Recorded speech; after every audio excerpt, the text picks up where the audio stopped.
Le sale gosse. Ça va, Johan Rock? Bonjour Alessandra, bonjour tout le monde, bonjour le public. Oui, bah oui, quand même. On fait jamais trop pour le public. Mais non. Oui. Vous êtes en forme? Et plus que ça encore. Alors, en regardant les infos, vous êtes tombé sur celle qui, selon vous, pourrait bien remettre en question l'humanité tout entière, Johan. Oui, et au milieu du fatras bouillonnant, d'une actu anxiogène, hier, en effet, le JT de 13h osa braver les tabous et poser la question la plus préoccupante de ce début de 21e siècle. Les chiens, est-ce qu'ils comprennent quand on leur parle? Oui, c'est vrai? Bah moi, je pense que oui. Eh bien voilà, depuis la rentrée, en effet, les titres du JT sont inspirés au rédac-chef par son fils de 3 ans et demi, qui chaque soir à table lui pose des questions de première année de maternelle que son père s'empresse de noter pour les mettre à l'antenne dès le lendemain. Donc du coup, vous voyez, par exemple, je peux vous faire d'ores et déjà le sommaire du JT de demain. Politique intérieure, Manuel Valls, s'il a des gros sourcils, est-ce que c'est parce qu'il est méchant ou à cause de ses origines espagnoles, hein?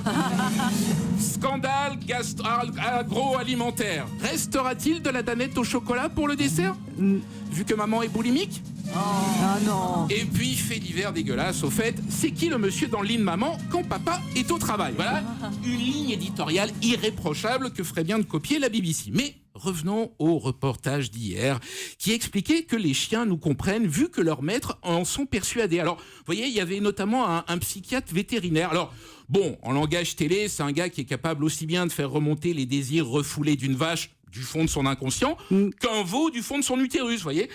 Donc faut avoir lu Freud et aussi faut avoir des vêtements de rechange. Le psy expliqua donc que le chien est doté d'une pensée cognitive capable de ressentir les émotions et en effet, on le voyait, le chien semblait très ému, ça se voyait, vous savez, à sa façon de se frotter contre la jambe du psy avec cette même désinvolture qu'un vice-président du Modem dans un Castorama à l'heure de la sortie des écoles.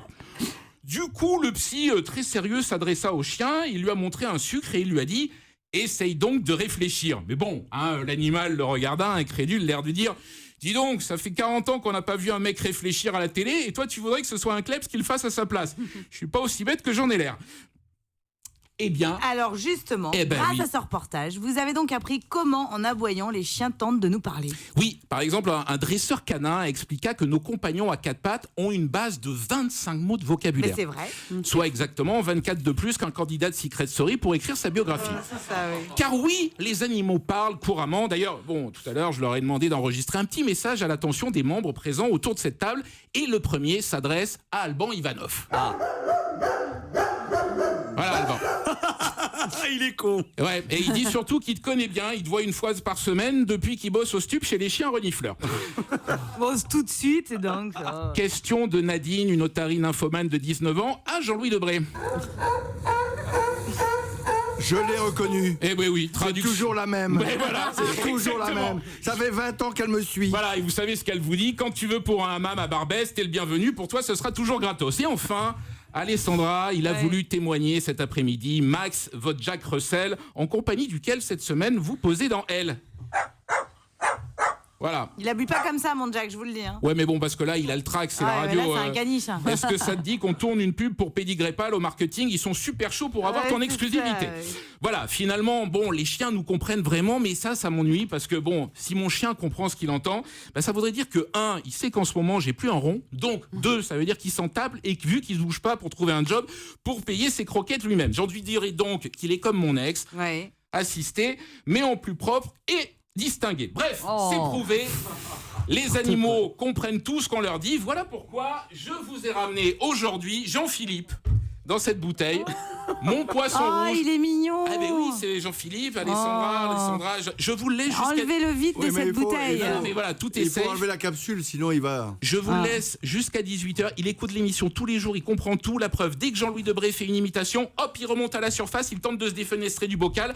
Donc Jean-Louis, je vous en supplie, aujourd'hui, si on veut pas avoir la SPA sur le dos d'ici 18h, je demanderai de vous contrôler. Merci beaucoup, Johan Rock. Et vous repartez avec votre poisson rouge. Il est juste hors de question. On le laisse dans la bouteille. Je trouve scandaleux que vous ayez bouché la bouteille, car le poisson, même s'il vit dans l'eau, a besoin d'oxygène. Voilà, C'est scandaleux, Johan Rock. À mon avis, il a un peu d'oxygène. Et deuxièmement, Johan étant particulièrement maladroit, c'est une raison. Il faut vraiment boucher la bouteille. Parce que, C'est une en question plus, de survie. En plus, il est capable, comme il a soif, il est J'ai fait 3 ans de vétérinaire. On si vous voulez. retrouvera tout à l'heure pour le petit rapporteur. Merci beaucoup, Johan Rock.